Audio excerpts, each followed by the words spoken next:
आज हम पढ़ने वाले हैं स्टोरी ऑफ अर्पानेट। जो इंटरनेट की यदि हम बात करें तो इंटरनेट से संबंधित एक बहुत ही महत्वपूर्ण प्रश्न है। पहला जो इंटरनेट है जिसकी हम बात करते हैं, पहला इंटरनेट जो बना था हमारा 1969 में, 1969 में बना था, जिसका नाम था अर्पानेट। आज हम इस अर्पानेट की कहानी की बात करेंगे, पूरी उसकी स्टोरी समझेंगे, किस तरह से उसे इन्वेंट किया गया और नेटवर्क के अंदर उसका क्या योगदान रहा है, क्या भूमिका रही है, किस प्रकार से अर्पानेट नेटवर्क में इंटरनेट के ऊपर कन्वर्ट हुआ और किस तरह से वो काम करता है। साथ ही साथ वो प्रमुख डेट्स भी हम यहाँ पे डिस्कस करने वाले हैं, जिन डेट्स को एग्ज़ाम्स में अक्सर पूछ लिया जाता है। तो सभी कॉपी पेन लेके तैयार रहें और एक एक डेट को वो विधिवत तरीके से नोट डाउन करें, नोट्स बनाएं। इंटरनेट के विकास में बहुत से लोगों का योगदान रहा है। हम बात करते हैं 1950 के दशक की, तो 1950 के दशक में क्या हुआ था, वहाँ से इसकी शुरुआत प्रारंभ हुई कि किस तरह से अर्पा आया है। तो 1950 के जो दशक था उस समय हुआ ये था कि यूएस गवर्नमेंट ने यूएसएसआर सोवियत संघ से स्पेस सुप्रीमेसी मतलब वो जो सर्वोच्चता का पद उसे प्राप्त था, पुनः प्राप्त करने के लिए। पुनः क्यों प्राप्त कर रहा है? क्योंकि भैया पहले ही उससे जो 1957 में स्पुतनिक लॉन्च हुआ था उसकी वजह से उसके हाथ से चली गई थी। ठीक है, तो उसको पाने के लिए यूएस गवर्नमेंट ने क्या किया, एक रिसर्च प्रोजेक्ट एजेंसी चलाई जिसका नाम था अर्पा। फुल फॉर्म की यदि हम बात करें तो वह एडवांस रिसर्च प्रोजेक्ट एजेंसी बनाई और उसमें क्या था, नोट कर लीजिएगा ध्यान से, JCR लिकलिंडर ये कंप्यूटर विभाग के प्रमुख व्यक्ति थे।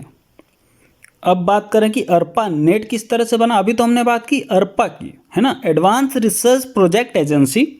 ठीक है, अब वो अर्पा नेट किस तरह से बनी उसके बारे में बात करते हैं। तो एक साधारण सा नेटवर्क बनाया गया था, ठीक है, जिसके अंदर 4 नोड बनाए गए थे, या 4, हम होस्ट कंप्यूटर की बात करें, 4 होस्ट कंप्यूटर बनाए गए थे। ठीक है, और ये हुआ था, नोट कर लीजिएगा, 1969 1969 में अर्पा ने बनाया था, एक ऐसा नेटवर्क बनाया था जिसकी सहायता से क्या कर सकें, सूचनाओं को, जानकारी को आदान प्रदान किया जा सके। यह नेटवर्क मुख्य रूप से प्रायोगिक था, मतलब प्रैक्टिकली उसको इन्वेंट किया गया था और इसकी जो स्थापना है डिपार्टमेंट ऑफ डिफेंस ने की थी। ठीक है, अमेरिकी सुरक्षा विभाग ने की थी इसकी जो स्थापना है। ठीक है, यह नेटवर्क टेक्नोलॉजी के विकास व टेस्ट के लिए तथा इन्वेंशन, जो हम रिसर्च की बात कर रहे हैं, के लिए बनाया गया था। प्रारंभिक नेटवर्क संपूर्ण अमेरिका की 4 प्रमुख यूनिवर्सिटियों के 4 होस्ट कंप्यूटरों को आपस में जोड़कर बनाया गया था। इसके द्वारा यूजर सूचनाओं का आदान प्रदान करते थे, एक्सचेंज करते थे इंफॉर्मेशन। 1972 की यदि हम बात करें, तब तक क्या हुआ, अर्पानेट से लगभग 32 होस्ट कंप्यूटर जुड़ चुके थे। वह इसी वर्ष अर्पा का नाम अर्पा से बदल करके डरपा कर दिया था। फुल फॉर्म की यदि हम बात करें तो डरपा का फुल फॉर्म जो होता है वो है डिफेंस एडवांस प्रोजेक्ट एजेंसी में परिवर्तित हुआ। और 1973 में क्या हुआ, अर्पानेट ने अमेरिका की सीमाओं को पार करते हुए, ठीक है, अमेरिका की सीमाओं मतलब वो अंतर्राष्ट्रीय स्तर पर उसने बनाया, नॉर्वे और इंग्लैंड के साथ उसने कनेक्शन इस्टेब्लिश किया। पहले 1972 की हम बात करें, वहाँ पे 32 कंप्यूटर जोड़े थे उसने, पहले 4 जोड़े, फिर 32 जोड़े। और अब 1973 में क्या हुआ, 1973 में अर्पानेट सिर्फ अमेरिका की सीमाओं तक सीमित नहीं रहा, उसने अंतर्राष्ट्रीय कनेक्शन इस्टेब्लिश किए इंग्लैंड और नॉर्वे के साथ। ठीक है, अर्पानेट का एक मुख्य उद्देश्य था कि नेटवर्क का कोई एक भाग यदि कार्य करना बंद कर दे तब भी नेटवर्क चालू रहे। ठीक है, इस क्षेत्र में प्रगति करते हुए वह नेटवर्किंग रूल्स, जिसे हम प्रोटोकॉल कहते हैं, ठीक है, जिसे TCP/IP प्रोटोकॉल, हमारा ट्रांसमिशन कंट्रोल प्रोटोकॉल या इंटरनेट प्रोटोकॉल के नाम से उसको संबोधित भी किया गया, उसको बताया भी गया कि ये जो प्रोटोकॉल बनाया गया है वो TCP/IP प्रोटोकॉल होगा। अब ये TCP/IP प्रोटोकॉल क्या था, TCP/IP प्रोटोकॉल का एक समूह होता है जो क्या करता है, निर्धारित करता है कि नेटवर्क में डेटा किस तरह से ट्रांसफ़र होगा, साथ ही साथ ये अलग अलग तरह के ऑपरेटिंग सिस्टम, जैसे कि आपका विंडो ऑपरेटिंग सिस्टम है, डॉस ऑपरेटिंग सिस्टम है, यूनिक्स है, इन सभी ऑपरेटिंग सिस्टम, अलग अलग ऑपरेटिंग सिस्टम्स के साथ नेटवर्क द्वारा डेटा को शेयर करने की सुविधा प्रदान करें। ठीक है, कि अगर अलग आप किसी ऑपरेटिंग सिस्टम पे काम कर रहे हैं तो भी नेटवर्क उसी प्रकार से काम करे, आपका डेटा ट्रांसमिट कराए प्रॉपर तरीके से। ठीक है, इसके लिए TCP/IP प्रोटोकॉल वहाँ पे जो रूल्स है वो बनाए गए थे। ARPANET क्या करता है, एक बैकबोन के नेटवर्क के रूप में कार्य करता है। यह छोटे छोटे लोकल नेटवर्क को आपस में कनेक्ट करता है तथा एक बार ये छोटे छोटे नेटवर्क बैकबोन से जुड़ जाते हैं तब आपस में आदान प्रदान जो डेटा का है, जो एक्सचेंज है, वो कर सकते हैं। आगे बढ़ें तो अभी तो हमने ये बात की कि रूल्स दिए और TCP/IP प्रोटोकॉल आ गया।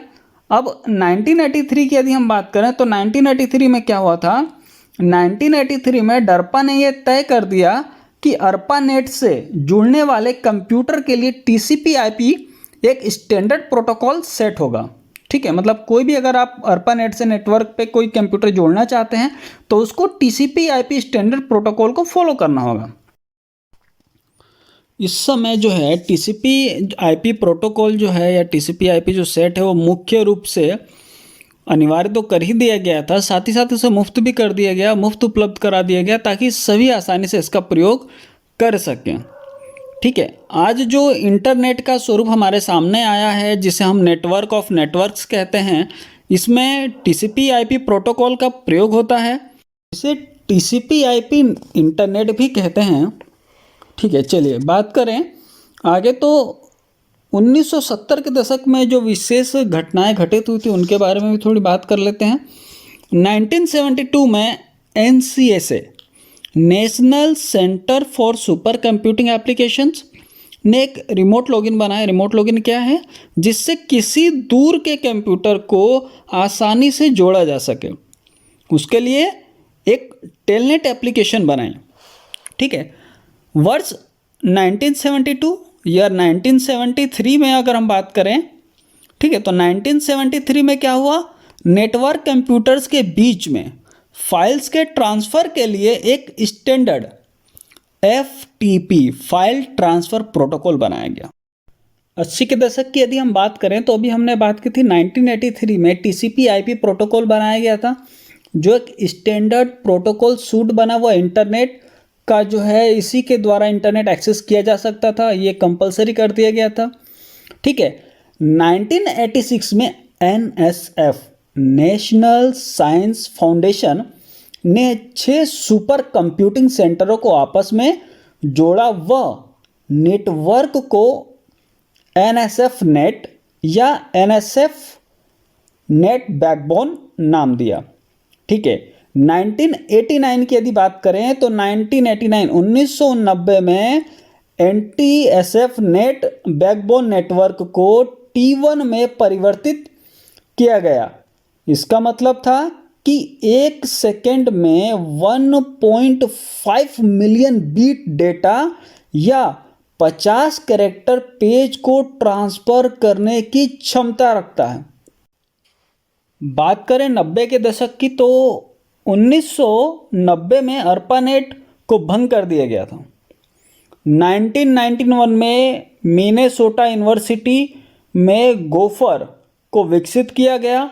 गोफर ने इंटरनेट पर सूचनाएं देने व ढूंढने का हायर आर्टिकल मेन्यू पर आधारित एक विधि थी, एक टूल था।